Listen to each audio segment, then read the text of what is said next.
मैं रानी। मेरी नई शादी हुई।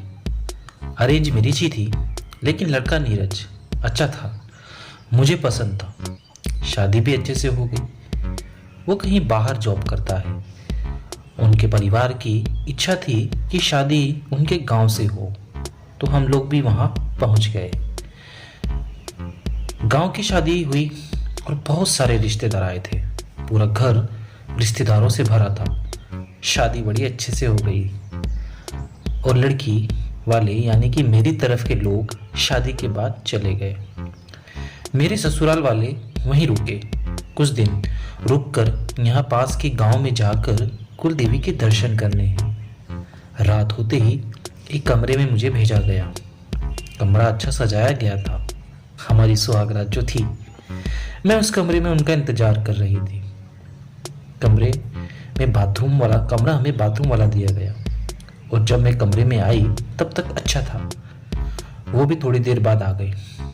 और जैसा कि पहली रात होता है, हम दोनों ने पहले एक दूसरे को समझने के लिए थोड़ी देर बातें की। मैं भी चाहती थी कि थोड़ा हम और अच्छे से खुल जाए। बातों बातों में हमें कब 2 घंटे बीत गए पता भी नहीं चला। घड़ी में रात के 12 बज रहे थे। अब मेरे पति और ज़्यादा रोमांटिक होने लगे। पहले मैंने उन्हें कहा कि मैं बाथरूम से आती हूँ।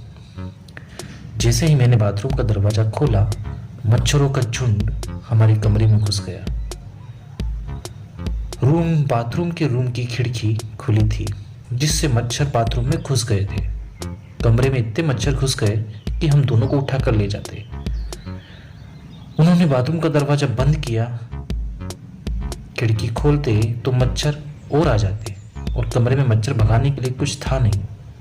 फिर क्या, उन्होंने लाइट बंद करी, लेकिन लाइट बंद होने के बाद तो ज़्यादा ही मच्छर काटने लगे। मुश्किल से 5 मिनट ही लाइट बंद रह पाई। मैंने बोला, आप कुछ बाहर से इनको भगाने के लिए लेकर तो आओ। वो बोली, रात हो गई, सब सो रहे होंगे, बाहर जाऊं कैसे, शादी की थकान है सबको। फिर वो मुझे बोलने लगे, तुमको भी अभी बाथरूम जाना था क्या? मैंने बोला, आप मुझे क्यों बोल रहे हो, मैं थोड़ी यहाँ रहती हूँ, आपको देखना था ये सब। मैंने बोला, आप पहली रात ही लड़ रहे हो, पता नहीं आगे क्या करोगे। फिर मैंने रूठने का नाटक किया। वो बोले, अरे ऐसा नहीं है, हमें ही परेशानी हो रही है ना। वो मुझे मनाने के लिए मेरे पास आकर बिस्तर पर बैठ गए। मैंने उनकी तरफ देखा और फिर उनकी गाल पर जोर से थप्पड़ मारा। वो शौक रह गए। बोले, ये क्या था? मैं बोली, अरे सॉरी, आपकी गाल पर बैठा मच्छर खून पीकर मोटा हो गया था, मैंने मारा, उसे मारा। बोले, मेरे मुंह पर ही मच्छर मार दिया। मुंह और हाथ धोकर फिर हम बैठे। वो बोले, अब क्या करें, सो जाओ, 2 तो बज गया, सुबह फिर 6 बजे उठना है। दादी बोली है मंदिर जाना है, दर्शन को दूर है तो समय लगेगा। सोने की कोशिश करी, लेकिन हाल बेहाल हो गया। मुझे थोड़ा गुस्सा फिर आया। कहा कि आपने अच्छा इंतजाम किया है अपनी सुहागरात का।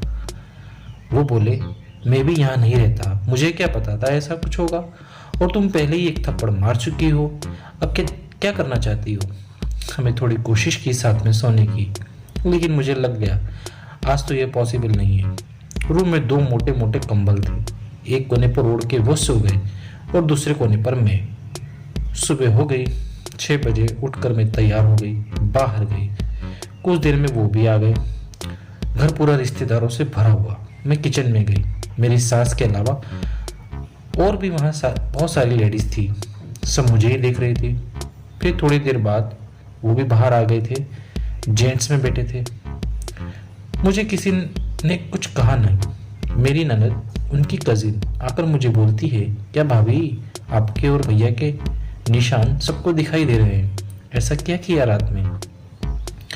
आपकी सास बोल रही थी कि थोड़ा ढांक लीजिए, सबको दिखाई दे रहे हैं। मेरे गर्दन पर और गाल पर काटने के निशान थे, जिससे लाल मार्क्स हो गए थे, और ऐसे ही उनके भी थे। अब सुहाग रात के अगले दिन जब ऐसे निशान लेकर आप बाहर आओगे तो सब तो यही सोचेंगे ना। पर अब किस किस को बताओ कि यह मच्छर निधि है। ऐसे मुझसे किसी ने पूछा भी नहीं। मच्छरों ने हमको यूं ही बदनाम कर दिया। दोस्तों, कैसी लगी आपको कहानी? कमेंट कर हमें ज़रूर बताएं और वीडियो को लाइक करना ना भूलें। चैनल को सब्सक्राइब कीजिए और हमें मोटिवेट कीजिए इसी तरह की अच्छी कहानी सुनने के लिए।